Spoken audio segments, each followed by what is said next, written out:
I would like to introduce to you our pangmalakasang mentor number 3, Engineer Jayo Leoncio.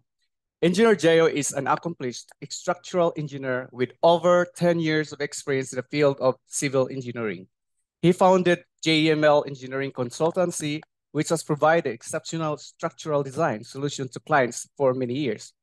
Having graduated cum laude from the University of Santo Tomas, Engineer Jayo continued to pursue excellence in his field by obtaining a master's degree in civil engineering at the University of the Philippines, Diliman in 2019.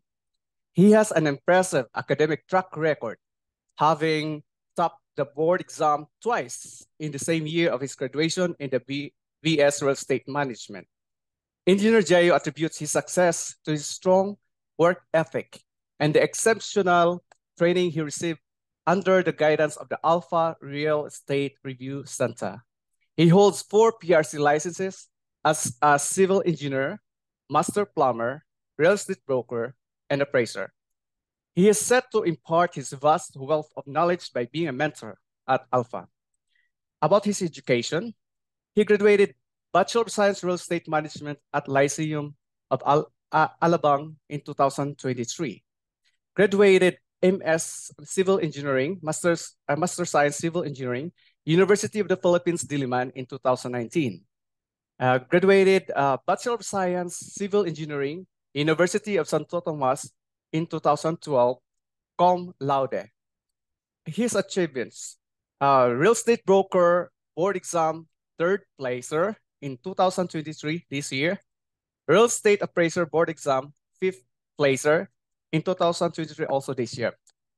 Please welcome Engineer Jayo Leoncio. Thank you. Yan, good morning everyone. Good morning. Gising pa ba kayong lahat? Ang hirap pagka sa Zoom, ano? Ang hirap makinig ng tuloy-tuloy. Buti na lang may mga advertisements, mga AVP kanina. Anyway, let me start my presentation by sharing na when I started reviewing, wala naman akong plano mag-top talaga sa board exam. I think like most exam takers, most of you, gusto ko lang din pumasa. Ayoko sana yung unnecessary pressure sa sarili ko na mag-top. Nagbago lang yon nung na-motivate ako mag-review. So yun yung tip number 1 ko. Sir Teddy, next slide please. So yung number 1 ko is to find your motivation. So, iba-iba yung motivation natin in taking the board exam. For most of us, for sure, gusto lang natin higher commission as brokers, di ba? And I think it's a good enough motivation. And for me, nag-start yung motivation ko to really study dun sa review class namin. Nag-enroll ako dito kay Sir Teddy. Nag-work sa akin yung mga palong exam ni Sir Teddy. Meron siyang exam from time to time. Tapos may pa-top siya, tapos may pa-cash prize pa yun, no? Incentive, 1,000 pesos. So, hindi dahil sa 1,000, nag-work sa akin to kasi competitive ako. Gusto ko nagtatap ako sa mga ganyang long exam. So, wala akong plano mag-top, pero dahil sa pa-exam ni Sir, napaaral ako. Doon ko na-realize na, mukhang kaya ko naman pala mag-top sa board exam kasi nagtatap ako sa long exam ni Sir Teddy. Problema ko noon, puro ako top 2. So, hindi ko matalo yung top 1 namin. Mamaya magsasalita siya.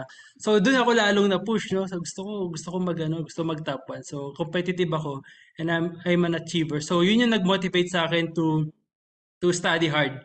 So, doon ako nag-umpisa. So, kaya for everyone here, find a review center no, na magpupush sa'yo to motivate you to study. And aside from that, additional push sa akin yung daily quizzes dun sa review center namin. Kahit 30 minutes lang yon everyday, bibigyan mo lang ng time.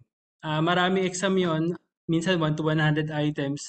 Pero kahit mali-mali yung answer mo, okay lang kasi papakita naman yung correct answer in the end and napapractice yung utak mo everyday. And if you do that everyday, it builds up your momentum and it's encouraging to see your progress each day. So yun yung number 1 motivate yourself, find your motivation. Number 2 naman, ito very similar to what Engineer Gian said earlier, no? Find out how you learn best. So I think worth it naman maulit to kasi important talaga to. So, sa atin, iba-iba yung style natin eh, kung paano tayo natututo, di ba? So, yung iba, prefer nila group study, personal study, yung iba. So, yung iba, ano siya, teaching fellow classmates.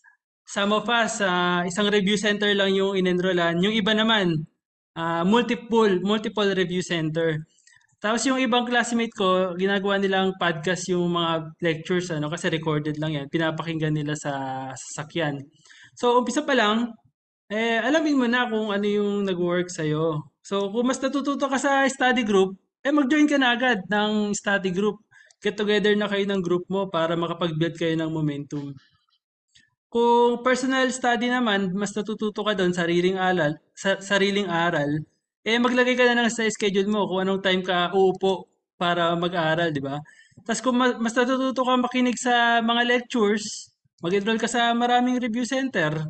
So, or kaya, yun, gawin mong podcast yung mga video lectures. Si Gian, shinare niya, marami siyang study group. Di ba? Mga 5 ata yung nasabi niya, iba-ibang group.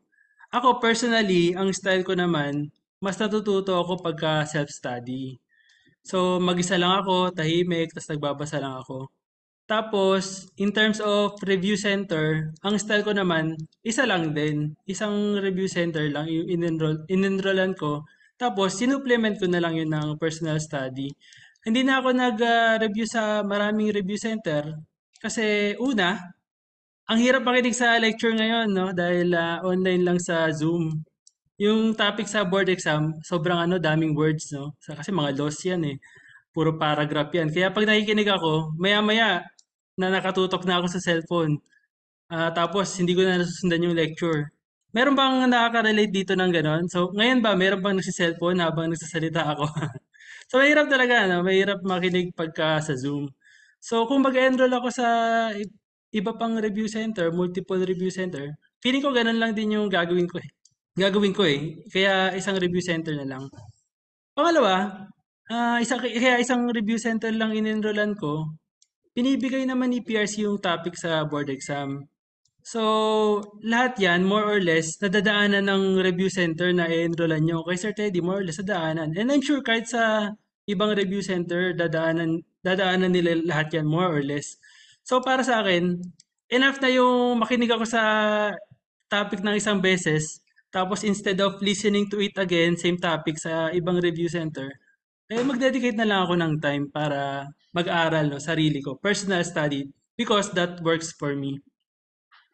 And yung number 3 na tip ko, expect the unexpected.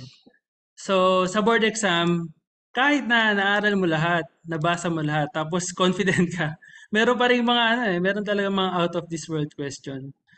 I think yung mga makaka-relate dito yung iba nag-take na. Yung tipong hindi mo alam kung saan kinuha yung question. Example, yung ecology, sobrang lawak ng coverage niyan. Tapos ang hirap aralin yan, mga terminologies, very technical. So, hindi mo alam kung ano nalabas.